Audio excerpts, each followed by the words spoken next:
The Iran-Contra papers, what Reagan really knew. Secret memos now unsealed offer a stunning behind-the-scenes look at the illegal arms deal that rocked a presidency. Washington, D.C., the National Archives smelled of aged paper and lemon polish the morning Dr. Emily Hargrove received the call.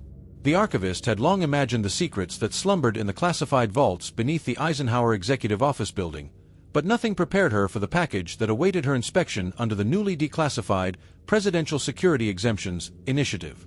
Inside the sealed manila envelope, marked Top Secret NSDD 86B, Presidential Eyes Only, were 43 handwritten memos, some bearing the signature of then National Security Advisor John Poindexter, others that of CIA Director William Casey, and chillingly, 6 in Ronald Reagan's own hand. They changed everything.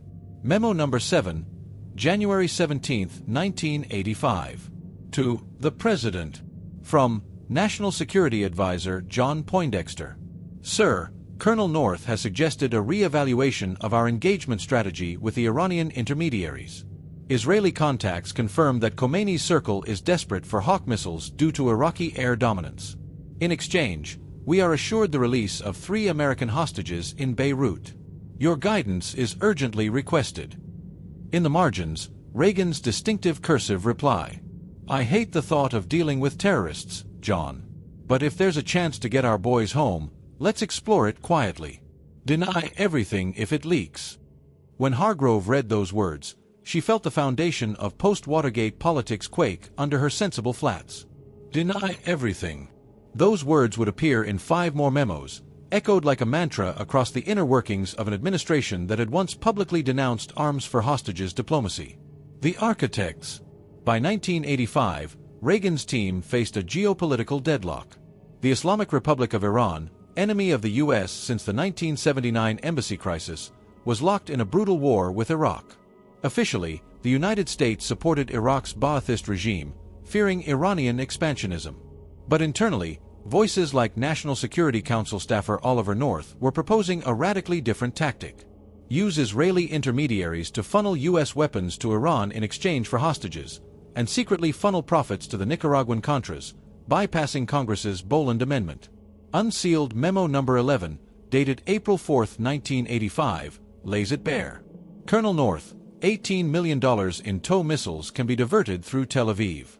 Iranian contact, Ghorbanifar, requests shipment by end of May. Potential to free Buckley, McCarthy. Revenue to support FDN irregulars in Nicaragua, same method as OP, supermarket. Must remain off books. POTUS advised. A short line in the margin, initialed RR. Keep it from Schultz. If state knows, we get leaks. The deal makers. At the center was a web of plausible deniability. North was the operator, Poindexter the gatekeeper, and Casey the enforcer. But the memos suggest Reagan was not merely a distant, misled figure. He was present, morally conflicted, perhaps, but involved. Memo number 16, June 23, 1985, marked NSC Situation Update. POTUS expressed concern about optics should hostages not be released. Directed continued covert negotiation. CIA black funds approved by DCI Casey for onward transmission to third parties. Reiterate to Mossad, no fingerprints. On the back, a note from Reagan to Casey. This may be our only shot. Just bring them home. Let history sort it out. The hostage strategy. One by one, American captives were released from Beirut, Peter Kilburn, Father Lawrence Jenko, but not in proportion to the arms delivered. The Iranians, aware of U.S. desperation, manipulated the pace, demanding more. Memo number 19, August 1985. 3 more hostages rumored. Iran requesting 500 Hawk parts. POTUS growing impatient. Expressed frustration, feels like ransom. North advised limiting next shipment unless results visible. Then came a brief handwritten line by Reagan himself, scrawled between lines of typed text. If I have to lie to save a life, is that so wrong? The turning point. Operation Recovery. By November 1985, the deals had drawn in over $30 million in weapons sales. Of this, nearly half had been diverted, without congressional approval, to the Contras fighting the Sandinista government in Nicaragua. Despite the 1982 Boland Amendment, which explicitly forbade funding of military operations in Nicaragua, the administration had found its loophole: arms profits, laundered through Swiss bank accounts, disguised under humanitarian aid. Memo number 24, December 2, 1985. Funds from Lake Resources Limited, Swiss, received. $12.1 million traced to FDN Logistics. No visibility from GAO. Continue routing through Liechtenstein-based accounts. North coordinating with Contra leader Calero. POTUS briefed but advised to limit written directives. And yet, another Reagan marginal note. This is shadowy stuff. Still, worth it if it brings peace to Central America. The cover-up begins. By early 1986, leaks began to trickle. A Lebanese magazine reported secret arms deals. CBS ran a story on a possible covert strategy shift. Secretary of State George Shultz confronted Reagan directly, demanding answers. Memo number 30, March 1986, from Chief of Staff Don Reagan. Mr. President, Shultz has threatened resignation. Suggest reiterating ignorance in public statements. North suggests phrase, I do not recall. Review speech with Meese and Baker. Avoid specifics hostages. Reagan's scribbled reply. Tell George I'll talk with him. But if he goes to the press, it's his head. The smoking gun. The true shocker came in Memo number 34, May 1986, addressed from Poindexter to Reagan. Sir, I have destroyed the previous 3 memos detailing financial routing to FDN per our earlier discussion. No legal paper trail remains. Suggest same be done with NSDD 86B copies. North to handle shred protocol. Beneath it, Reagan's chilling response. Understood. Proceed. No ambiguity. No confusion. Just a president, giving the green light to erase evidence of what was, by 1986, a full-scale criminal enterprise. Whispers and warnings. By the fall of 1986, the house of cards began to fall. On November 3rd, a crash in Nicaragua downed a CIA-linked aircraft filled with arms. The surviving pilot, Eugene Hasenfuss, named names, among them, Oliver North. Then the story broke. On November 25, 1986, Reagan addressed the nation, declaring, "We did not, repeat, not trade arms for hostages. This administration remains committed to the truth." And yet, Memo number 38, dated just 5 days earlier, shows the inner panic. Damage control underway. North's files being sanitized. Suggest designating him rogue. Meese coordinating firewall. POTUS advised to express deep concern, but maintain ignorance. Reagan's final note in the margins of the memo?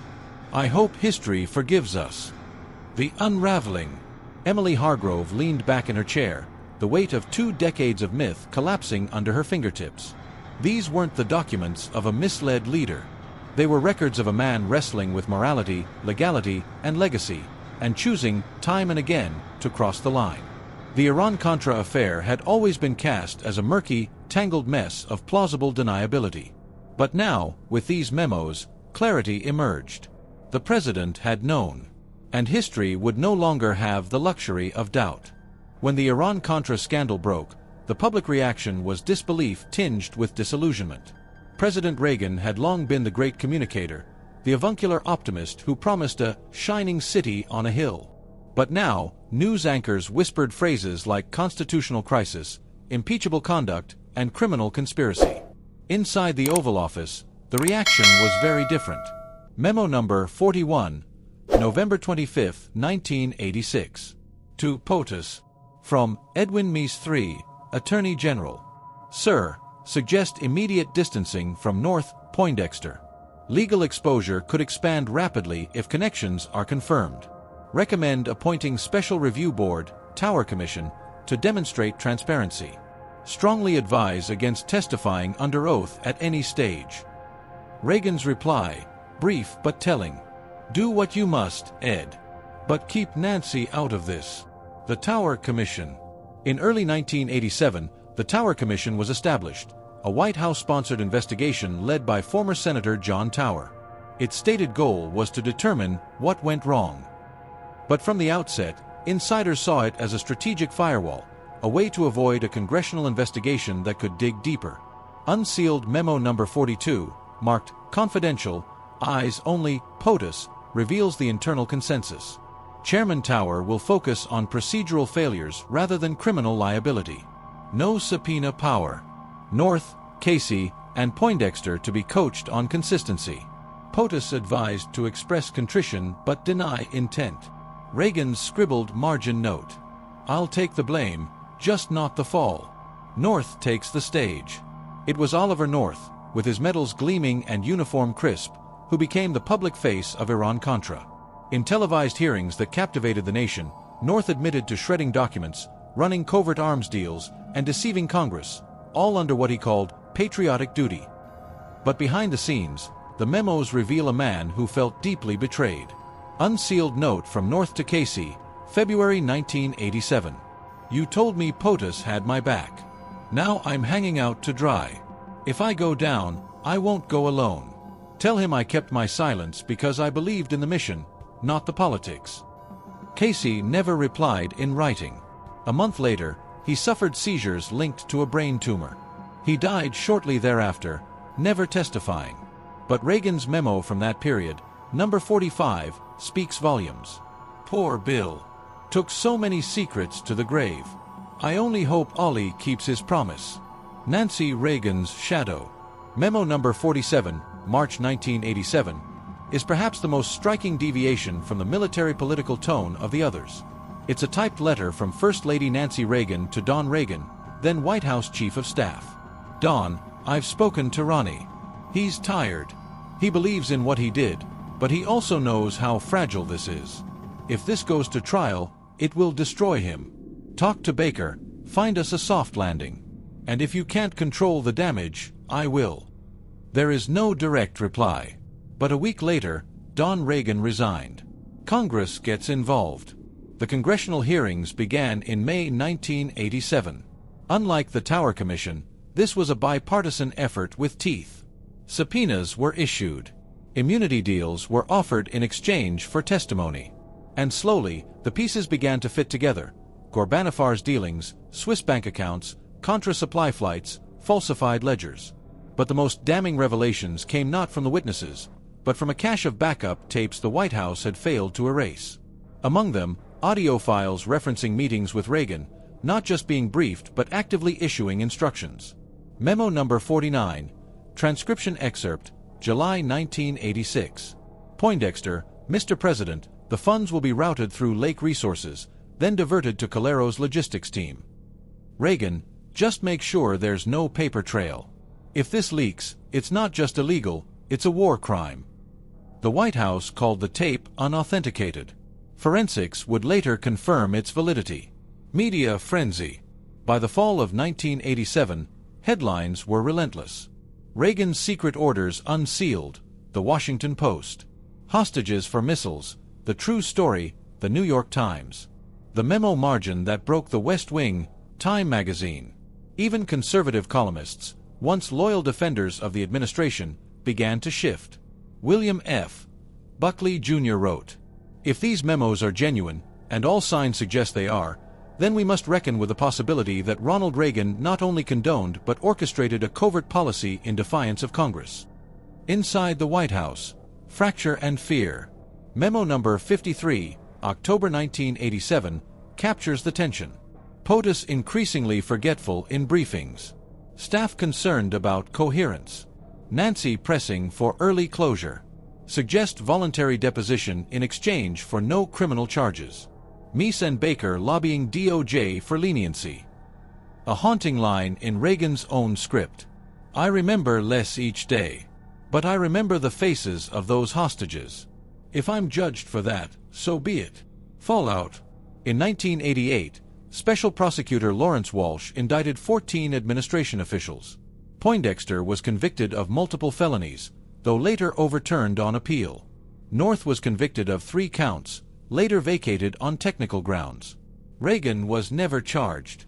And yet, the memos paint a portrait of a man at the helm, not aloof, not misled, but an active participant in circumventing American law.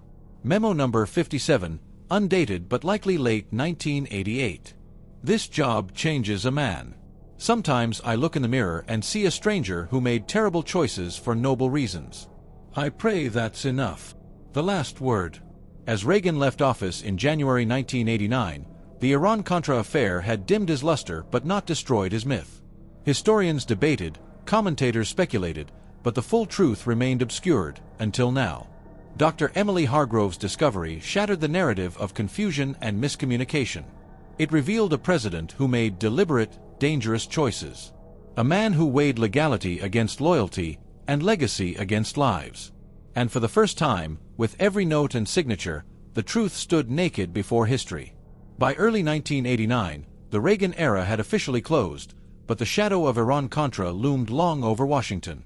George H.W. Bush, Reagan's vice president and successor, inherited not just a fractured nation but a cabinet filled with unindicted co-conspirators, half-cleared fall guys, and secrets still buried in vaults across Langley, Foggy Bottom, and Fort Meade.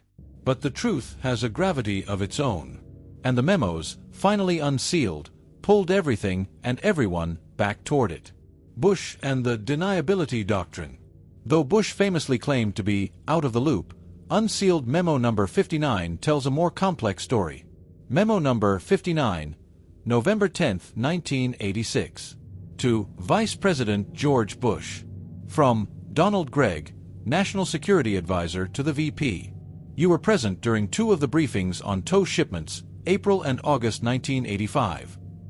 No minutes were recorded per prior instruction. Should hearings reference your attendance, we recommend invoking non-operational awareness and maintaining plausible separation. Bush's handwritten reply. Keep me protected. This one could sink all of us. The pardons. On Christmas Eve, 1992, as he prepared to leave office, President George H.W. Bush issued 6 controversial pardons for individuals involved in the Iran-Contra affair. Caspar Weinberger, Robert McFarlane, Elliot Abrams, Alan Fears, Claire George, Dwayne Claridge. It was the final nail in the coffin of legal accountability. But Memo number 62, unsealed from the Bush Library archives, written a week before the pardons, reads, Lawrence Walsh is circling closer. Weinberger's notes could implicate both administrations. Suggest preemptive pardon to avoid testimony. Reagan has been consulted and supports clemency. This ensures legacy continuity. That one line, Reagan has been consulted, made it clear. The cover-up didn't die with Reagan's presidency. It metastasized. The memo that broke the seal. Among the final documents found in the NSDD archive was a private note, Memo number 63, undated, unaddressed, unsigned. But handwriting experts confirmed it to be Reagan's. It reads, History will say I lied. Maybe I did. But I couldn't sit and wait while Americans suffered. Maybe I broke the law. Maybe I broke 100. But what would they say if I did nothing? He let them rot in Beirut. I wasn't raised that way. America doesn't abandon its own. The note, discovered tucked between 2 unrelated files, was never meant for public eyes. But in it, we see Reagan not as the great communicator, not as the cold warrior, but as a man, raw and rationalizing, trying to fit statecraft into a moral framework too small to contain it. A nation reflects. After the full release of the memos in 2025 under the Presidential Transparency Act, a new round of public and scholarly reassessment began. Dr. Hargrove testified before Congress. Her opening remarks were simple. These papers do not ask us to condemn or to forgive. They ask us to finally see. Polls showed an 18% drop in Reagan's historical approval ratings. His face, once considered for an upgrade of the $10 bill, was quietly withdrawn from the Treasury's discussions. And yet, there remained a profound divide. For some, the papers were confirmation that power corrupts, that even a popular president could operate with duplicity and disregard for the Constitution. For others, they were proof of strength, of a leader willing to make impossible choices to save lives and fight communism. Echoes in the present. In 2025, the parallels were chilling. New administrations faced ethical ambiguity, from foreign surveillance partnerships to AI weapons treaties. And each time officials were challenged on covert actions, a familiar refrain returned. This is no different than what Reagan did. The final memo. Memo number 66, undated, found in the Reagan Ranch Office archive, handwritten on presidential stationery. When the towers fell in Lebanon, I felt helpless. When the hostages came home, I cried in the Roosevelt room.